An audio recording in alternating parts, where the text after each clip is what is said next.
Hello student, good morning. आज हम लोग बात करेंगे IUPAC nomenclature of acid anhydride, है ना। उसके बाद ईस्टर का भी हम लोग बात करेंगे, ठीक है। तो चलिए शुरुआत करते हैं IUPAC nomenclature of acid anhydride.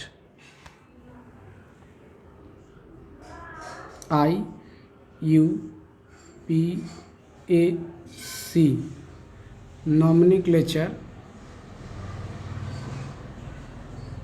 nomenclature of acid anhydride, ठीक है। देखो, सबसे पहले तो जानना पड़ेगा कि एसिड एनहाइड्राइड का फंक्शनल ग्रुप क्या है।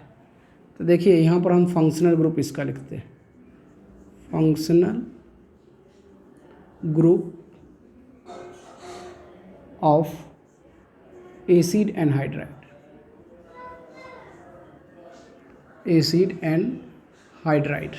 तो देखिए, इसको हम इस तरह से दिखाते हैं, C double bond O, C double bond O, और इस तरह से। इसी को आप ऐसे भी लिख सकते हो, C डबल बॉन्ड O, यहाँ O, और ये C डबल बॉन्ड O, ये इस तरह से दिखा सकते हैं, ठीक है। अब जो एसिड एनहाइड्राइड का नॉमेनक्लेचर करना है, उससे पहले जानना पड़ेगा हमें कि ये कितने तरह का हो सकता है। तो ये सिंपली अगर देखिएगा तो ये दो तरह का होता है। पहला जो होता है वो होता है simple acid anhydride, simple acid anhydride, या सिमेट्रिकल भी बोलते हैं इसको।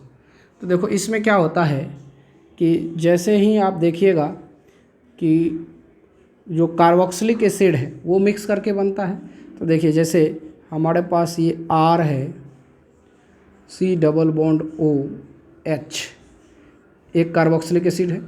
दूसरा कार्बोक्सिलिक एसिड इधर से हम इसको उल्टा करके दिखाते हैं। तो देखिएगा, तो ये HO, C double bond O, और फिर ये R, ठीक है। अब इसमें क्या होता है कि जब इसको हीट किया जाता है तो वाटर रिमूव होता है।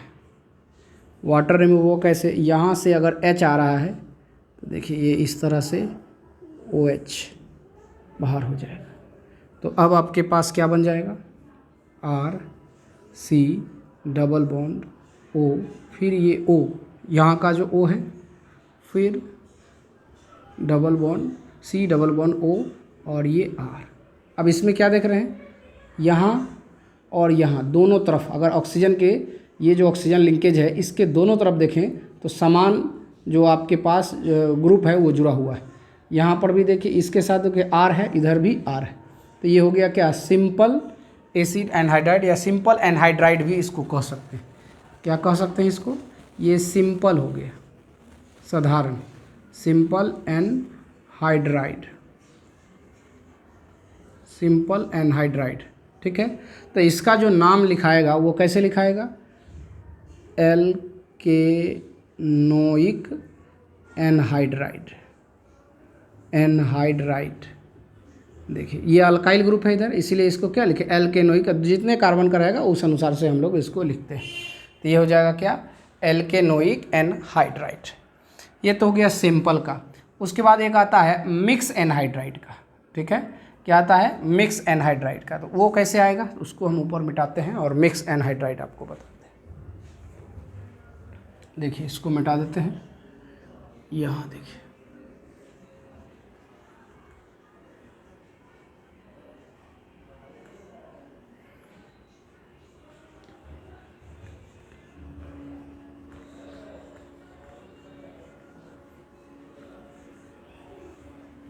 देखिए दूसरा नंबर पॉइंट आएगा, और ये हो जाएगा क्या?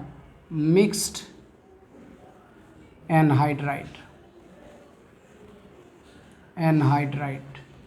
Mix anhydride.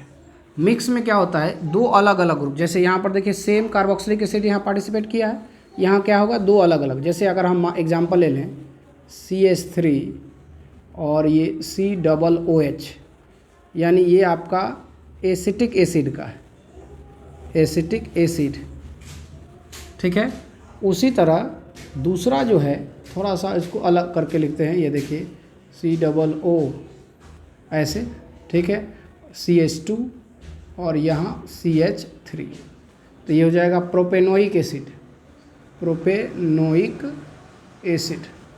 आप इसको ऐसे भी लिख सकते हैं, ये जो है एथेनोइक एसिड भी, एथेनोइक एसिड, ठीक है।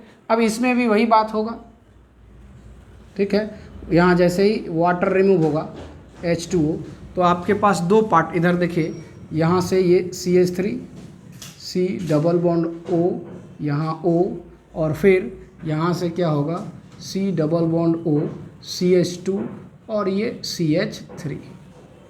अब देखिए जो ऑक्सीजन है यहाँ, इस ऑक्सीजन से जो लिंकेज ग्रुप है, देखिए दो डिफरेंट ग्रुप, यहाँ पर 1 2 कार्बन का है, यहाँ पर 1 2 3 कार्बन का है, ठीक है।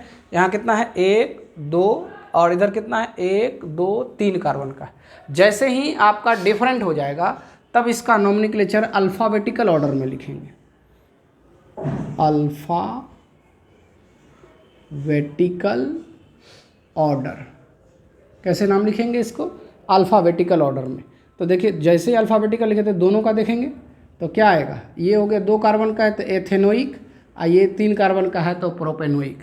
तो हम नाम लिखेंगे एथेनोइक, क्योंकि ई पहले आता है उसके बाद पी आता है ना, एथेनोइक, उसके बाद प्रोपेनोइक, प्रोपेनोइक, और इसके लिए एनहाइड्राइड, एनहाइड्राइड, ठीक है।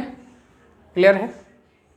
तो सिंपल बात है कि इसमें क्या देखा, डिफरेंट कब हो जाएगा, जब यहाँ आर ग्रुप डिफरेंट हो जाएगा और ये आर ग्रुप डिफरेंट हो जाएगा।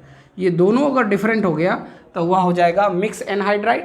अगर मान लीजिए कि दोनों सेम हो गया तो वो हो जाएगा simple acid anhydride, simple anhydride कह सकते हैं, ठीक है।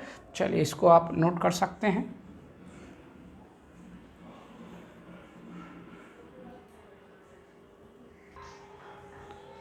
अब देखिए इसका हमें नोमेनक्लेचर लिखना है, ये जो एनहाइड्राइड है इसका नोमेनक्लेचर लिखना है। कैसे लिखेंगे? तो सबसे पहले तो आप देख रहे हैं कि पहले तो डिसाइड कर लेंगे कि कौन सिंपल है, और फिर उसके बाद देखेंगे कि कौन मिक्स एनहाइड्राइड है, उसके बाद हम लोग इसका नोमेनक्लेचर करते हैं।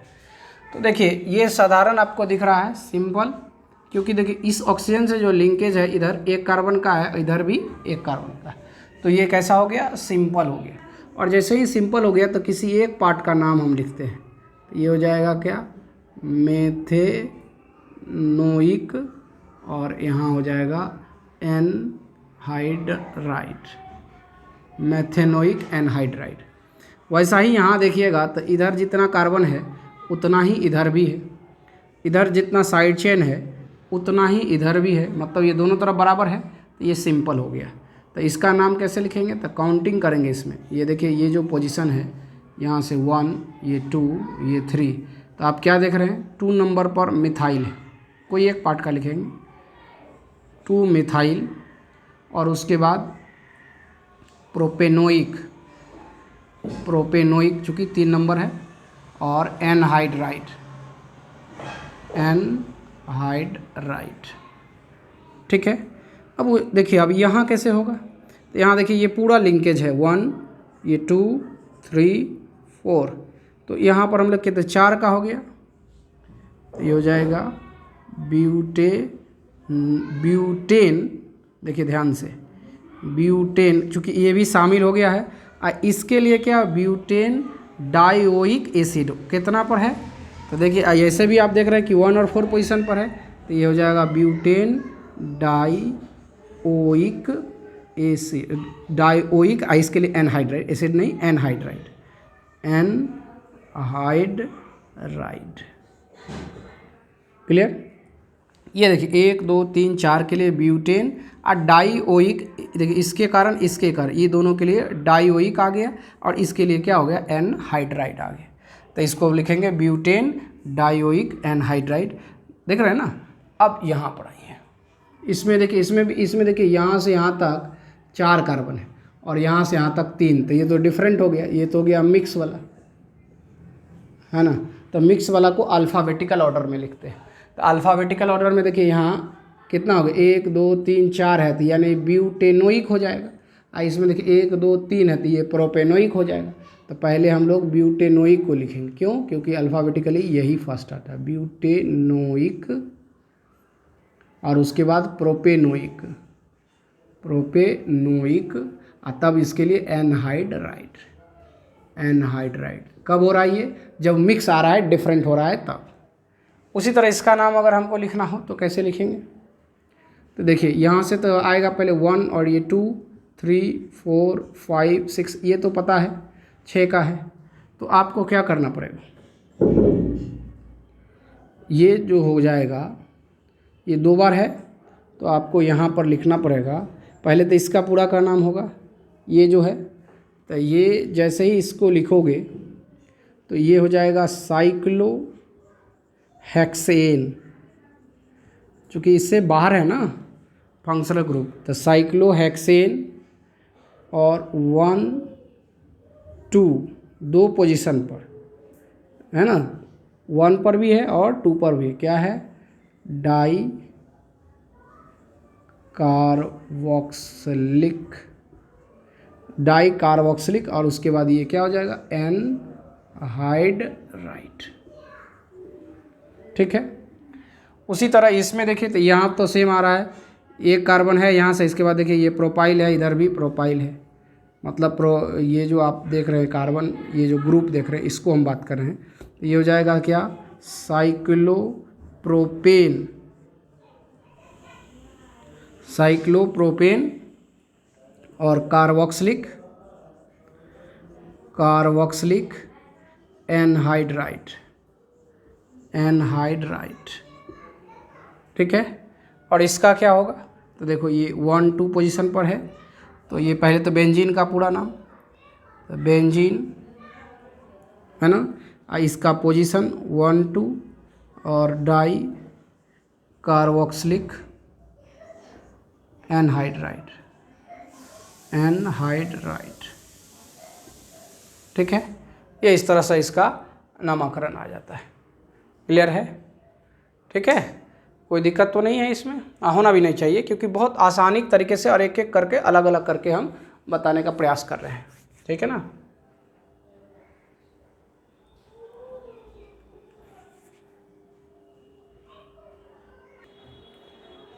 अब हम लोग बात करेंगे IUPAC nomenclature of Easter.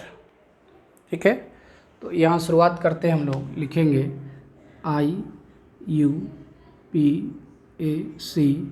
Nomenclature, nomenclature of Easter, IUPAC nomenclature of Easter. Easter का IUPAC नॉमेनक्लेचर हम लोग करेंगे। तो देखो इसका फंक्शनल ग्रुप पहचानना होगा पहले, फंक्शनल ग्रुप। तो देखिए फंक्शनल ग्रुप में अगर आप देखिएगा तो ये लिखा हुआ रहेगा COOR, ये हो गया ईस्टर का।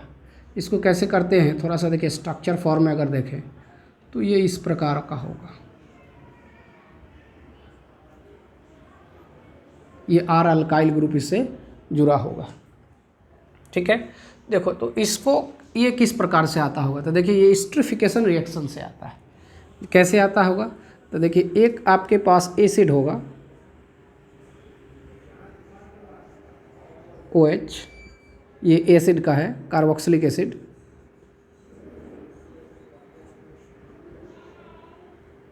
कार्बोक्सिलिक एसिड, और दूसरा अल्कोहल। तो अल्कोहल को इस तरह से लिखते हैं, ROH होता है, तो हम इसको क्या कहते हैं, OH पहले लिख दिए और R इधर लिख दिए, ताकि हमको यहाँ पर काम करने में आसानी हो। ये आपका एल्कोहल है, एल्कोहल है। अब इसको जब एस्टरिफिकेशन रिएक्शन करवाया जाता है, एस्टेरिफिकेशन रिएक्शन, तो देखिए ध्यान से क्या होता है, इसका H और इसका OH मिल करके H2O बना के बाहर हो जाता है, H2। ठीक है, तब आपके पास यहाँ हो जाएगा R, देखिए यहाँ से R, ये हो जाएगा C डबल बॉन्ड O, और ये डायरेक्ट यहाँ O से जुड़ जाएगा, ठीक है, और ये R, ठीक है। तो ये जो बना है यही क्या है, आपका ईस्टर है, यही आपका क्या है, ईस्टर है, ठीक है ना। तो अगर सिंपल ईस्टर की बात करें और इसका अगर आप नाम लिखें तो देखिए जैसे हमारे पास है CH3 C double bond O और फिर ये CH3, देखिए ऐसा। तो पहले जो ऑक्सीजन से जुड़ा हुआ ग्रुप है, जो अल्काइल ग्रुप है, उसका नाम लिखते हैं। तो ऑक्सीजन से डायरेक्ट मिथाइल ग्रुप जुड़ा हुआ है, तो ये हो जाएगा मिथाइल, मिथाइल। और यहाँ से यहाँ तक का कार्बन की संख्या देखिए तो 1 2 2 कार्बन है, तो इसको हम लोग क्या बोलते हैं, एथेनोएट। ये एट पर ख़त्म होता है, ये देखिए लास्ट में क्या लेते हैं, एट ईस्टर में। तो क्या हो गया, मिथाइल एथेनोएट। क्या लिखा भाई, मिथाइल एथेनोएट।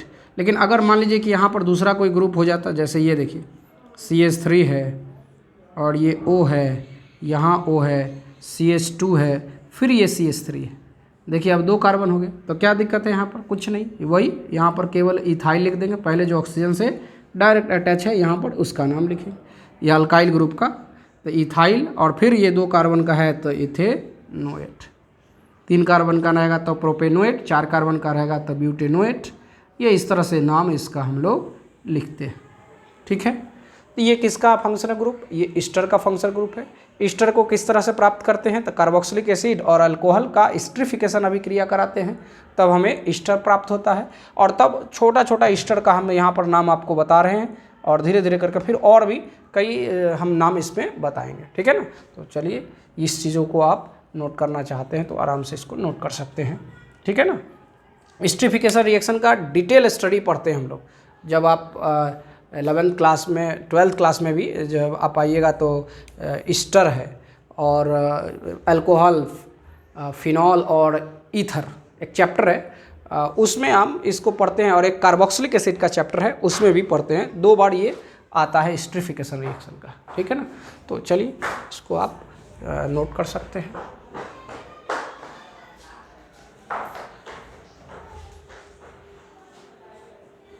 फंक्शनल ग्रुप क्या हो गया, COOR। ये ध्यान रखना पड़ता है, क्योंकि फंक्शनल ग्रुप अगर आप ध्यान नहीं रखिएगा तो हो सकता है आपको दिक्कत हो जाए, पहचानने में ही दिक्कत हो जाएगा। तो स्वाभाविक बात है, नॉमेनक्लेचर आपको नहीं आएगा, सही से नहीं लिख पाइएगा। अब हम लोग ईस्टर का कुछ एग्जाम्पल्स देखते हैं और उसका नॉमेनक्लेचर्स देखते हैं, है ना। तो देखिए ये हमारा ईस्टर है, ये जो आप देख रहे हैं। अब इसका हम नॉमेनक्लेचर करना चाहते हैं तो कैसे करेंगे, तो सबसे पहले तो अभी हम बताए थे कि ये ऑक्सीजन से जुड़ा हुआ अल्काइल का नाम पहले लिखेंगे। तो ऑक्सीजन से जुड़ा हुआ अल्काइल है मिथाइल, ये जो है मिथाइल। और उसके बाद क्या करते हैं, इसके ऑक्सीजन से जस्ट बगल वाली जो कार्बन है जिस पर डबल बॉन्ड ऑक्सीजन है, उधर के जितने भी कार्बन है उसको काउंट करते हैं। तो यहाँ तो एक और कोई दूसरा कार्बन ही नहीं, इसीलिए हम लोग क्या लिखेंगे इसको, मेथेनोएट। 8 ईस्टर के लिए लगता है, ठीक है। वैसा ही यहाँ पर देखो, इधर जैसे ही गए तो हमको कितना मिला, 3 कार्बन ऑक्सीजन से जो अटैच है, और डबल बॉन्ड जो ऑक्सीजन है उससे अगर इधर जाएं तो कार्बन के साथ जो जुड़ा हुआ है 1 2 3, इधर भी कितना है, 3 जुड़ा हुआ है। तो पहले इसका नाम लिखेंगे, तो ये हो जाएगा प्रोपाइल, ये क्या हो जाएगा, प्रोपाइल। और तब 1 2 3 कार्बन का है तो ये प्रोपेनोएट हो जाएगा, प्रोपेनोएट, ठीक है। अब देखिए यहाँ पर इस बार ऑक्सीजन, देखिए आपके पास यहाँ पर ऑक्सीजन से जुड़ा हुआ इथाइल ग्रुप है, क्योंकि यहाँ कार्बन डबल बॉन्ड ऑक्सीजन से जुड़ा हुआ इधर आपको ग्रुप मिल जाएगा। तो कितने मिले हैं, 1 2 3 4 कार्बन का है, और यहाँ 2 कार्बन का। तो पहले इसी का नाम होगा, इसको क्या लिखेंगे, इथाइल। 2 कार्बन है तो इथाइल, इधर 4 कार्बन का है तो ब्यूटेनोएट, ठीक है। ये एट जो लगता है, ओएट जो लगता है वो किसके लिए, ईस्टर के लिए लगता है। अब यहाँ पर देखिए ध्यान से, इस पर यहाँ जो ग्रुप ऑक्सीजन से जुड़ा हुआ है, ये पूरा ग्रुप ऑक्सीजन से जुड़ा हुआ है, और यहाँ कार्बन जो डबल बॉन्ड जुड़ा हुआ केवल एक ही कार्बन है, तो इसको कैसे लिखेंगे? तो ये आप देख रहे हैं, इसको बाहर करके अगर इसको लिखोगे तो ये हो जाएगा क्या, ये हो जाएगा CH3 CH, यहाँ CH3 है, फिर ये CH2 है और ऐसे है। तो ये क्या लिखते हैं इसको, कितना कार्बन का है? 1 2 3 4 कार्बन का है। ये होता है आइसोब्यूटाइल। क्या होता है? आइसोब्यूटाइल। तो इसका ये पूरा भाग को यहाँ से यहाँ तक का क्या हो गया? आइसोब्यूटाइल। आइसोब्यूटाइल। ये एक कार्बन है इधर, तो ये हो जाएगा मेथेनोएट। मेथेनोएट, ठीक है। उसी तरह अब यहाँ पर आ जाइए। अब इसमें देखिए एक से अधिक फंक्शनल ग्रुप वाला आ गया। तो जैसे ही एक से अधिक फंक्शनल ग्रुप आता है तो पहले प्रिंसिपल फंक्शनल ग्रुप आप खोजिएगा। देखो कार्बोक्सिलिक एसिड लगा हुआ है, तो कार्बोक्सिलिक एसिड सबसे टॉप में प्रायोरिटी ऑर्डर में है, तो इसीलिए हमारा प्रिंसिपल फंक्शनल ग्रुप क्या हो गया? कार्बोक्सिलिक एसिड हो जाता है। तो हमारा काउंटिंग कार्बोक्सिलिक एसिड यहीं से शुरू होगा, 1 2 3, ठीक है। अब यहाँ तक में अगर आप देखोगे तो जब हम इसका जब नॉमेनक्लेचर करेंगे, नामकरण करेंगे, तो क्या करेंगे? ये जो आपके पास जितने भी ग्रुप हैं, यहाँ इधर जो बच गया है इसके रेस्ट, इस सब का नाम लिखना पड़ेगा। ये जो आप देख रहे हो इसको, ठीक है। तो अब पोजीशन क्या है? 3 नंबर पोजीशन है, तो इसको आप ब्रैकेट में लिखिए। और इस भाग को कैसे लिखते हैं ये पता है आपको। ये जो ग्रुप है इसको पहले, तो ये हो जाएगा मिथाइल होना चाहिए, यहाँ पर डायरेक्ट रहता है, लेकिन जब ये मेन चेन में नहीं होता है तो क्या होता है? मिथ। आइए ऑक्सीजन के लिए ऑक्सी, मिथॉक्सी, और इसके लिए कार्बोनाइल। कार्बोनाइल कार्बन के लिए, और ये इसके लिए डबल बॉन्ड O के लिए नॉइल, तो मिथॉक्सी कार्बोनाइल। और उसके बाद आपके पास 3 कार्बन का ये एसिड है, तो इसको क्या लिखेंगे? Propanoic acid. क्योंकि मेन फंक्शनल ग्रुप ये प्रिंसिपल फंक्शनल ग्रुप हो जाता है।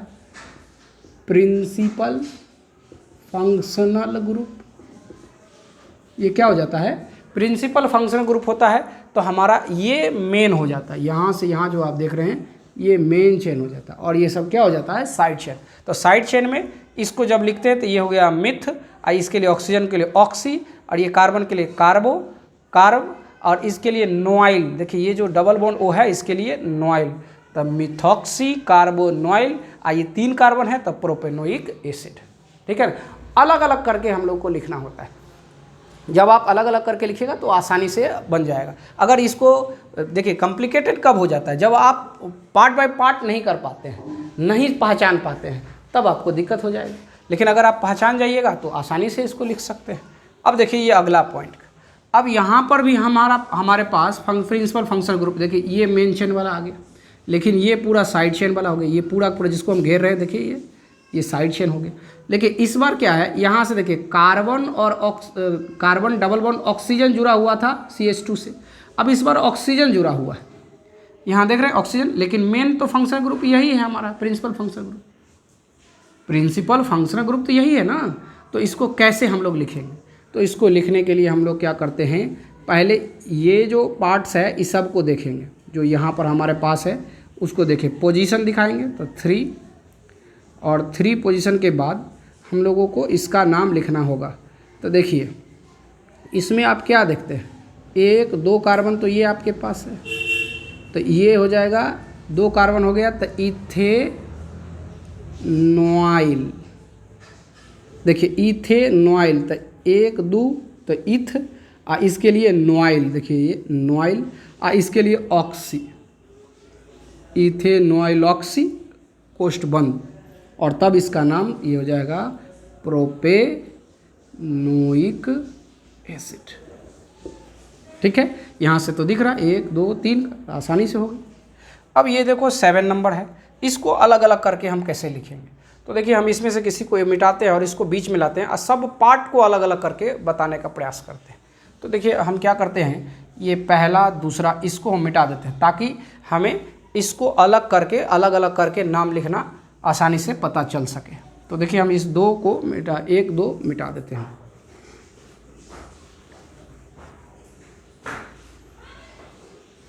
और इसको भी मिटा देते हैं। देखिए यहाँ पर भी आप देखोगे तो ये आपका प्रिंसिपल फंक्शनल ग्रुप और सब के सब क्या हो जाएगा, फिर साइड चेन हो जाएगा। तो आप देखिएगा कि जो आपके पास ये रिंग है साइक्लोहेक्सेन, इससे जुड़ा हुआ जो है उसको अलग करते हैं। देखिए एक इस प्रकार का है CH3, ये इस प्रकार का है, और एक जो है ऑक्सीजन से जुड़ा हुआ है, तो उसको भी नीचे हम लिखते हैं।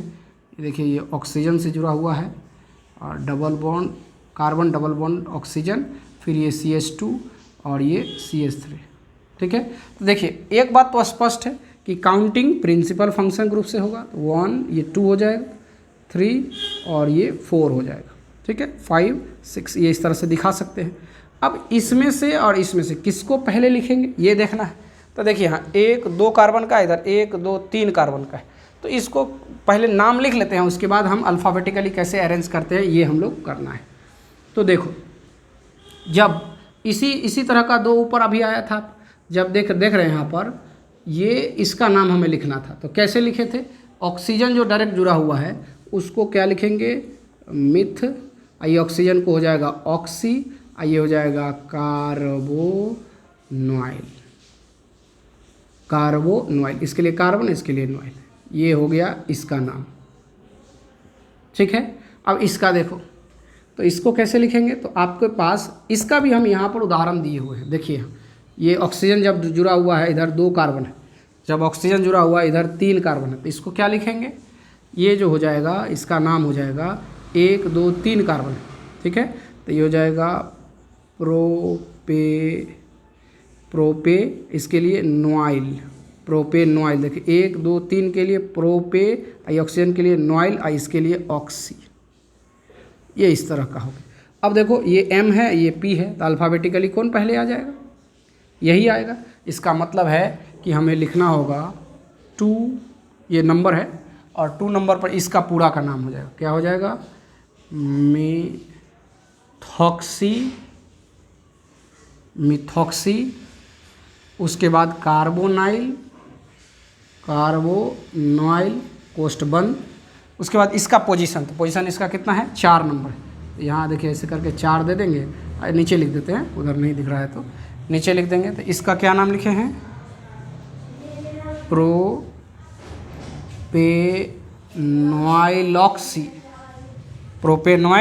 ऑक्सी, है ना, कोष्ठ बंद। और तब ये जो आप बीच का है इसका नाम लिखोगे तो ये हो जाएगा साइक्लोहेक्सेन। ठीक है, और 1 नंबर पर कार्बोक्सिलिक एसिड है, तो ये देखिए बाहर का है, तो इसलिए cyclohexane carboxylic acid, cyclohexane carboxylic acid, ये इस तरह से इसका नाम हो जाए। तो इतना बड़ा है तो इसको तोड़ को अलग अलग करके हम लोग इसका नामकरण करते हैं। 1-2 और हम उदाहरण करते हैं, ठीक है ना।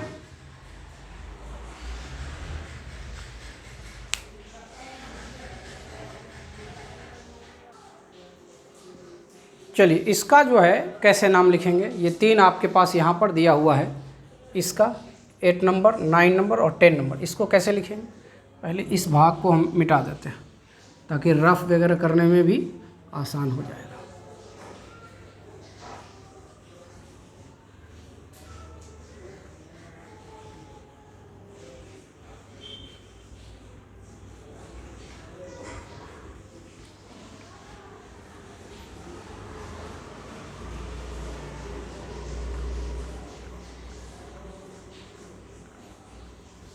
देखिए यहाँ तो ये तो ज़्यादा आसान नज़र आ रहा है क्योंकि ऑक्सीजन से जुड़ा हुआ है, तो डायरेक्ट इसका नाम लिख देंगे साइक्लोप्रोपाइल, 3 कार्बन का है ना, साइक्लोप्रोपाइल। ये हो जाएगा बेंजीन, ये पूरा भाग बेंजीन। ये कार्बोक्सिलेट बाहर है तो ये हो जाएगा कार्बोक्सिलेट। ठीक है, अब इसमें देखो ये थोड़ा सा अलग आ जाता है, तो ये इसका नाम कैसे लिखेंगे, तो देखिए डायरेक्ट अटैच यहाँ से है तो 1 2 ये 3 हो जाएगा। तो ये जो पार्ट है ये साइड चेन की तरह काम करेगा, साइड चेन की भूमिका में है, तो इसका हम पहले नाम लिखेंगे। तो आपके पास ऑक्सीजन है और ये C डबल बॉन्ड O है, ये ऑक्सीजन हो गया, C डबल बॉन्ड ऑक्सीजन फिर जुड़ा हुआ CH2 और फिर ये CH3 है। यानी यहाँ से यहाँ तक देखें तो कितने कार्बन का है, 3 कार्बन का है। ये देखें वो 1 2 3 कार्बन, तो 3 कार्बन को क्या लिखेंगे, प्रोप होता है तो प्रोपेनॉइल। तो देखिए प्रोपेनॉइल कहने का मतलब है कि 1 2 3 कार्बन का हो गया, और नॉइल मतलब ये ऑक्सीजन डबल बॉन्ड है उसका हो जाएगा, इस ऑक्सीजन का क्या हो जाएगा, ऑक्सी हो जाएगा। तो प्रोपेनॉइल ऑक्सी, इसका जो पोजीशन है जितना नंबर का है तो वो पोजीशन है 3 नंबर का, 3 नंबर हो जाएगा। उसके बाद ये जो आप देख रहे हैं मेन चेन, उसका नाम, अच्छा इसमें भी मिथाइल ग्रुप है तो इसका भी नाम, तो मिथाइल पहले लिखा पाए। ये देखो ये तो इस ऑक्सीजन से जुड़ा हुआ डायरेक्ट मिथाइल है, तो पहले इसका नाम हो जाएगा, ये हो जाएगा मिथाइल, और उसके बाद ये पूरा नाम 3 कोष्ठ में हो जाएगा प्रोपेनॉइलॉक्सी, प्रोपेनॉइल ऑक्सी। ये इसका तो ये हो जाएगा साइक्लो, इसको मिटा देते हैं, साइक्लो हेक्सेन। और अब ये जो कार्बन डबल बॉन्ड ऑक्सीजन और ऑक्सीजन, इसका तो कार्बोक्सिलेट बाहर है तो कार्बोक्सिलेट, यही हो गया इसका नाम। ठीक है, अब ये देखो इसको कैसे लिखेंगे, थोड़ा सा लग रहा होगा कॉम्प्लिकेटेड है, तो इसको कैसे लिखेंगे, देखो सिंपल है। पहले आप इसमें जैसे ही एक से अधिक फंक्शनल ग्रुप हो गया तो आप पहचान करेंगे कि मेन फंक्शनल ग्रुप क्या है, तो ये कार्बोक्सिलिक एसिड वाला मेन फंक्शनल ग्रुप है, 1 2 3 और ये 4 नंबर पर आ रहा है, यानी ये सब के सब किस पर है, 4 नंबर पर है। तो इसको कैसे लिखेंगे, तो ये पहले यहाँ से साइड चेन हो गया पूरा, इसको बाहर कर लीजिए, अब पहले इसका नाम लिख लीजिएगा तो नेक्स्ट का तो वही जाएगा। तो ये आपके रफ में अगर हम ऐसे करें, देखिएगा ध्यान से, ये C डबल बॉन्ड O और फिर ये ऑक्सीजन और बॉन्ड ऐसे छूटा हुआ है, तो इसको कैसे लिखेंगे। तो देखिए इसका नाम लिखने के लिए हम पहले इसका लिखेंगे, तो ये हो जाएगा क्या, साइक्लोहेक्सेन, है ना, साइक्लोहेक्सेन कार्बोनॉइल, देखिए ये कार्बोनॉइल इसके लिए, ये ऑक्सी साइड चेन है ना, इसके लिए ऑक्सी, साइक्लोहेक्सेन कार्बोनॉइलॉक्सी, और जो पोजीशन है वो, तो पोजीशन कितना है, 4 नंबर पर है, तो ये हो जाएगा 4 नंबर पर, और उसके बाद ये इसका पूरा का नाम हो जाएगा। तो सिंपल है, यहाँ पर 4 और जो आप नाम लिखे हैं इसको साइक्लोहेक्सेन,